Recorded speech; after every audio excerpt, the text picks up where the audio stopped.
Hey, what's up? Robin Curran here. Welcome to Threadheads. We're hanging out in Brooklyn at the Spoonbill and Sugartown bookstore, celebrating the release of the Comb Pie Girls' new book, 99 Ways to Cut, Sew, Tie, and Rock Your Scarf.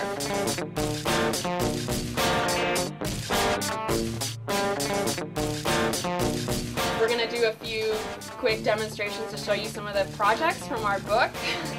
I think this is one of the most versatile books that we've done yet. I think anybody can really use this book. About half of the projects are no-sew projects, so they're very accessible to pretty much anybody to just pick up this book and make really cute stuff.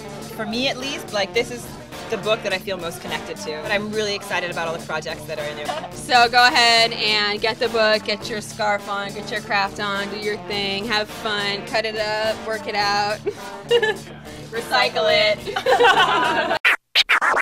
Alright, so a couple weeks ago, CurlyQ94 wrote in, could you please teach us how to understand sewing patterns? Well, since you asked so nicely, we're going to head over to the Berta Style Studios to get some helpful tips from the pros.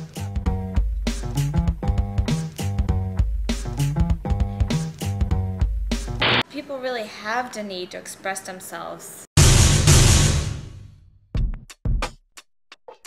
Today we're gonna explain to you how to use one of our Berta style patterns that are extremely easily accessible and easy to read. Yeah, easy to read. That's what we're gonna teach you too.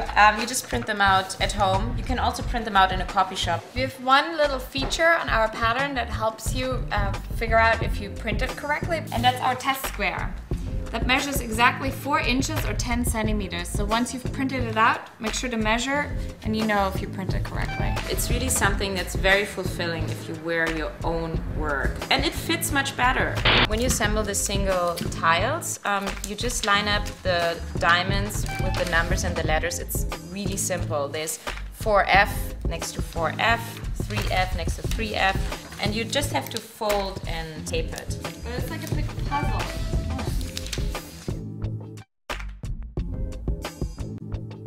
People feel like they're part of a community, you know, and it just helps and brings them further. Hey, don't go anywhere. The rest of the lesson when we return. Ben Campbell had a gifted mind, but when he couldn't pay for school, where am I gonna get $300,000? he was given the perfect solution. You ever studied blackjack? Are you talking about counting cards? On March 28th, Counting cards isn't illegal. +9. +5. Dude, I lost count 20 cards ago. Don't call me dude. will he take it too far? Think you could beat the system? Based on the bestseller Bringing Down the House. The stakes are high and it's more dangerous. 21, rated PG-13. Things are more accessible. You know, you can have an idea of making a skirt, and that same afternoon you go and download a pattern. The first thing you need to make sure is to know your measurements. All you have to do is measure yourself and then find the corresponding size in our measurement table. Once you've figured out what size you are in, find out which symbol it is of these lines, and you can take a colored pencil and mark it so you don't get so confused. And that's where you cut the fabric. Our patterns at Berta Style, they all include seam allowance. They're all 5/8 inch, which is about 1.5 centimeters. That's indicated by these little circles. Cutting here, sewing here.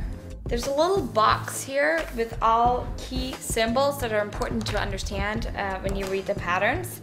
Some of the pieces, although they're only drawn here once, you have to cut them out several times. You have to be careful that when you cut 2 pieces of the front or the back, you have to make sure that you cut them opposite of each other. That means you don't cut the piece twice next to each other, but you really have to make sure to cut the left and the right side. Little notches like that with an arrow indicate that you have to pleat, that you have to fold something over, and the arrow indicates which direction you fold something over. Those are darts. You have the same thing here. Actually, a very important thing is the grain line. I was just saying, why did you explain the grain line? Yeah, let's see. The grain line has this little arrow, and it's basically how do you place your pattern piece on the fabric. You have to make sure that the weaving of the fabric goes into the right direction. It's very easy. You just have to think about a stretchy material. Let's say you cut something in a stretchy material that will only go over your head like a sweater when it stretches the correct way. If you cut it so that it stretches up and down, you will never fit it. So it has to stretch the right way. That's the explanation of a grain line. Yeah. Some of the pattern pieces you have to cut and fold. Basically what that means is you fold the fabric and you align it with the pattern piece. Here you can see center back fold. And then you cut here. Okay, and after you cut, you can open the fabric piece and basically you have it mirrored in a way. Don't be scared, this looks a lot more complicated than it actually is. And yes, you will come across other little signs or things that you may not know, but what's really important is that you can find help in our forums, and we're here for you, so just come and hang out and we'll figure it out. Well, we think it's great that there's a resurgence of sewing and design, because it helps people to have a creative output and to consciously wear clothes that they made, and to also rethink consumption and methods of production. Hi Threadheads, my name is Tal, I'm 19 and I'm from Israel.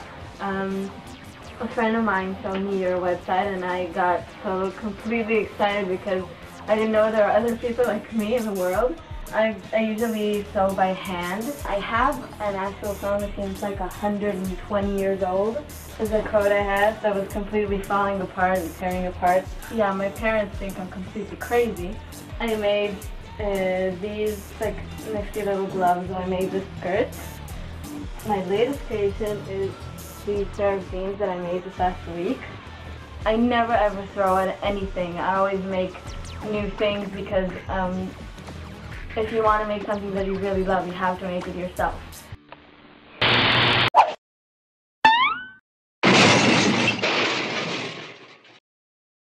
Everyone meet Mabel the Mac, and the awesome carrying case Mama Sass made and embroidered for it from a pattern she got off Sublime Stitching.